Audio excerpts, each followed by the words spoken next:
Até que um dia foi preso um padeiro e um copeiro do rei. O padeiro e o copeiro do faraó foi colocado na prisão que José reinava. E José tomava de conta. Era a parada dele ali, era o pedaço dele. Ele que mandava e desmandava. Imaginou o preso ter a chave da cadeia? Eu fico imaginando esse cenário. O preso tem tanta moral para ter a chave da prisão e comandar tudo por dentro. Apesar que aqui tem uns cabos que comandam dentro do presídio, né? Mas não tem a chave. Acabou comando, mas não tem a chave. E aí quando chega esse padeiro e o copeiro lá, eles compartilham um sonho e José, que tinha servido Potifar, que tinha servido dentro da prisão, porque ninguém vai chegar e reinar no lugar sem servir. Ninguém.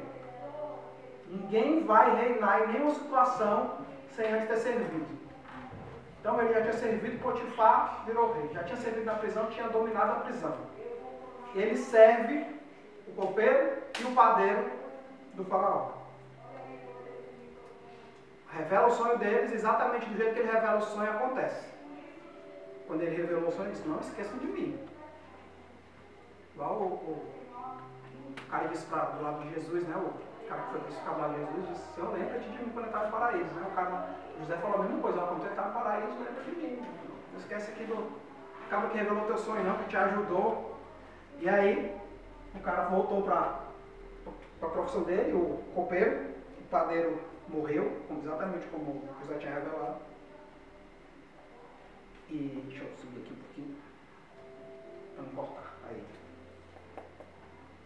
O padeiro morreu, o copeiro foi restituído, mas esqueceu.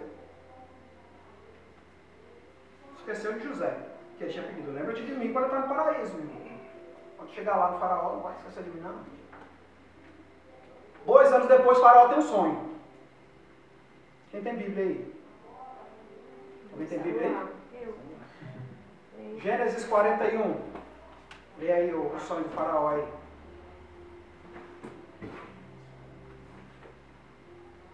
Você prepara, viu, Matheus? Pode ser, vai. É o sonho já? No 1? Já é o sonho. Vai. Ao final dos 2 anos, o faraó teve um sonho. Ele estava em pé junto ao rio Nilo.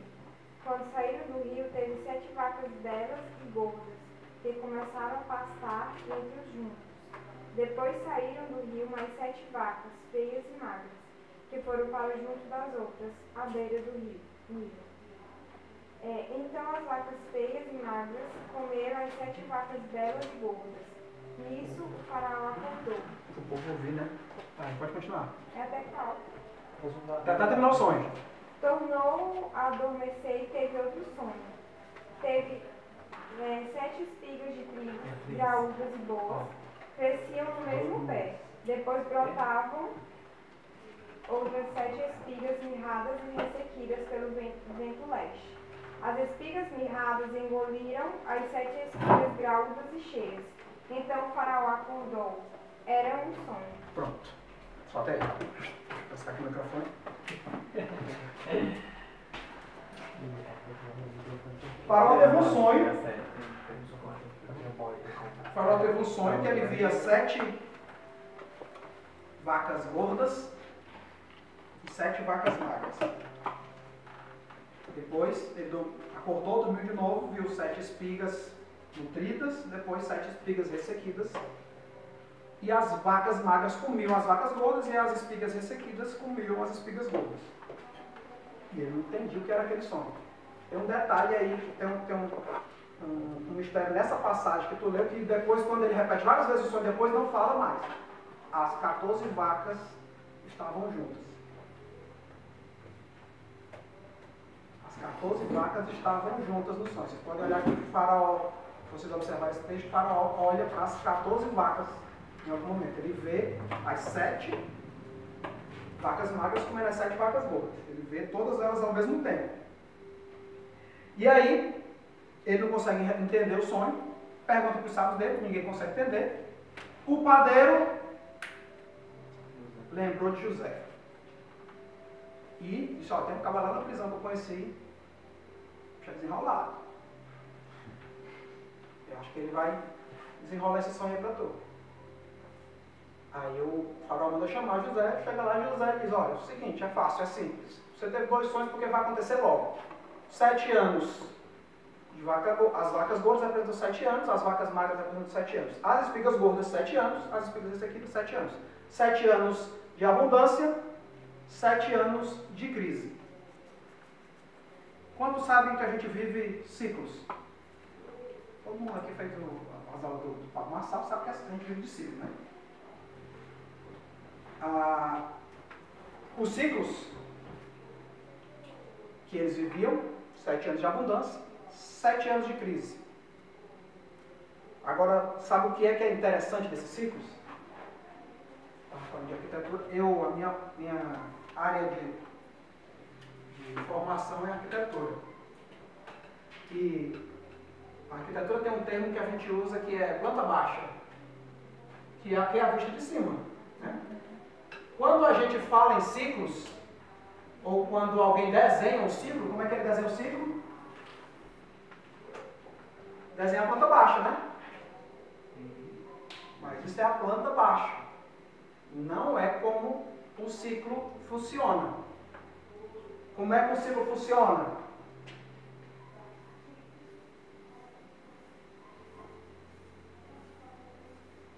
Quando você olha de cima, é isso aqui. Mas os ciclos funcionam aqui. O que é que a gente tem que fazer quando a gente entende os ciclos? A gente tem que subir de nível a cada ciclo. A cada 7 anos a gente tem que subir de nível. Se a gente é igual videogame. Se não subir de nível, se não passar de fase, vai ficar aqui vivendo sempre a mesma coisa. Sempre a mesma coisa. Sofrendo sempre os mesmos problemas. Ô Nicolas, eu sei que está no começo, mas preciso fazer uma pergunta para você. Pergunte. O ciclo, ele necessariamente dura 7 anos? 7 anos. Um ciclo é 7 anos. Um ciclo, 7 anos. 7 anos. 7 anos de abundância, 7 anos de escassez. Agora, detalhe, que eu falei, as 14 vacas, elas estavam juntas. Existe uma forma de não viver ciclos de abundância e ciclos de escassez. Quando José revela o sonho para Faraó, ele tinha 30 anos de idade.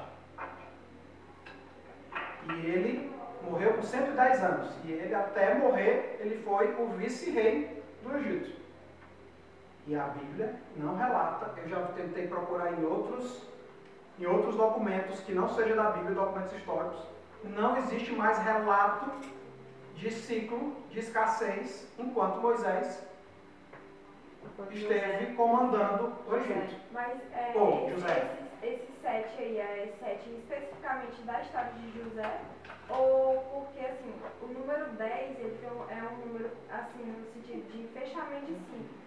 Quando iniciou 2020, fechou o ano de A década, né, e começou um novo ciclo, né? Sim. Então, aí, no caso, esse número 7 é especificamente de... Seguinte, a nossa realidade é viver num calendário gregoriano, que é esse calendário que nós estamos em 2021.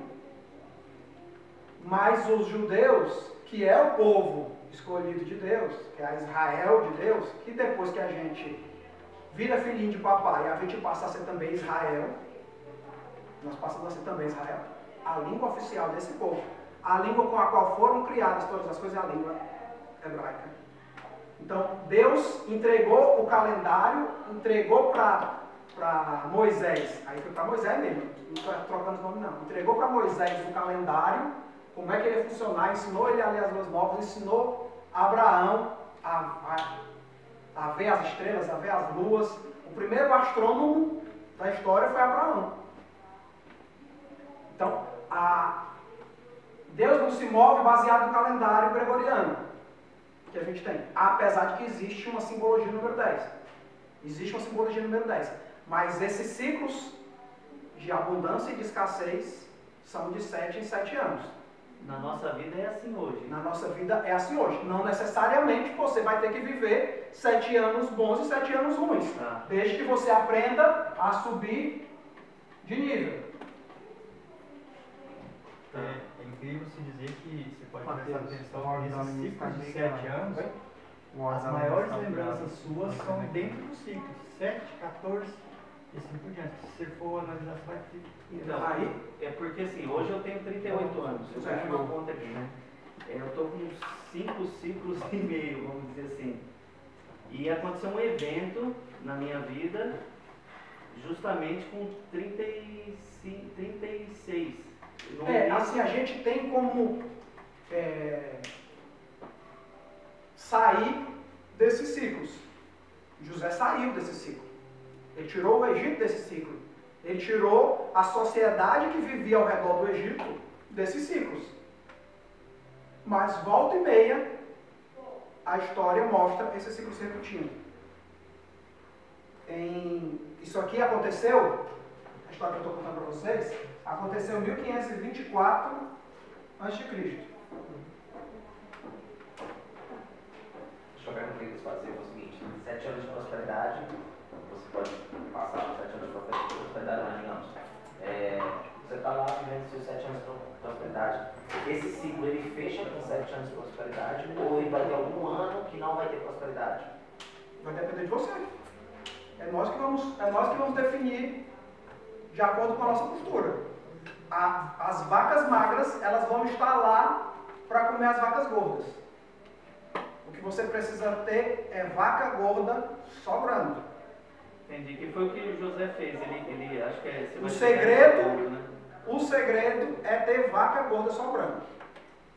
Não tem muito mistério. Eu não preciso consumir as 7 vacas gordas nesses 7 anos.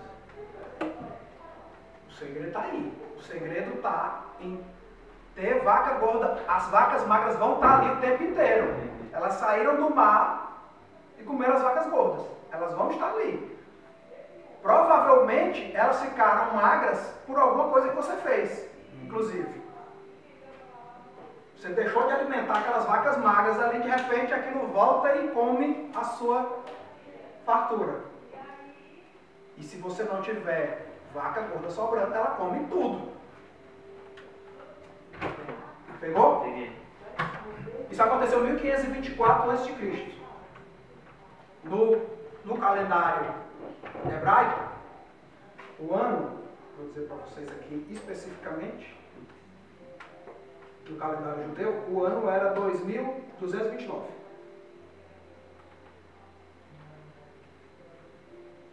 Em 2229 aconteceu a crise do Egito. E aí, basta você fazer as contas. 7 anos de fartura, 2229 foi o começo do ciclo de abundância. Depois de 7 anos, um ciclo de escassez. Um ciclo de vaca gorda, um ciclo de vaca magra. Um ciclo de vaca gorda, um ciclo de vaca magra. O ano de 536 depois de Cristo teve o pior ano da história. Eu peguei aqui um texto que foi escrito que eu quero ler para vocês. Segundo pesquisas recentes, este sim teria sido o pior ano da história. Um arqueólogo especialista em história medieval, professor da Universidade de Harvard, diz que 536 não foi somente os piores 12 meses para a humanidade, mas o início de um dos piores períodos para estar vivo. Esse texto podia estar falando de 2020, né? Mas não é 536, o ano de 536. Nesse ano teve uma névoa misteriosa. Naquele ano, uma névoa escureceu o céu da Europa, do Oriente Médio e parte da Ásia, tornando impossível distinguir o dia e a noite, por 18 meses.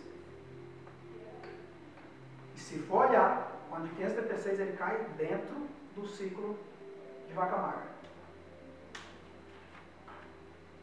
O Sol parecia estar constantemente em eclipse. Durante esse tempo, os homens não estavam livres da guerra, nem da peste, nem de qualquer outra coisa que levasse à morte. O senador romano Flávio Marcos Aurélio descreveu um sol azul e sem sombras. Afirmou que as estações do ano pararam de existir, dando a impressão de que era o fim do mundo. E a gente pensava que 2020 tinha sido ruim, né? 1337, de novo, dentro do ciclo de escassez. Crise do feudalismo. Início da Guerra dos 100 Anos, a guerra entre a Inglaterra e a França. Começou aqui, foi até 1453, exatamente no ano que inicia o ciclo de vaca gorda. Terminou a Guerra dos 100 Anos entre Inglaterra e França. Peste bubônica, 1349, dentro do ciclo de escassez. E os outros anos? Como eu disse, as nossas decisões influenciam se nós vamos enfrentar isso aqui, ciclos de escassez de 7 em 7 anos, ou não. Então, quem acessou as chaves, como José, não viveu. Os judeus, que constantemente estavam sendo perseguidos, sendo mandados de um lado para o outro, os caras comandam a economia mundial até hoje.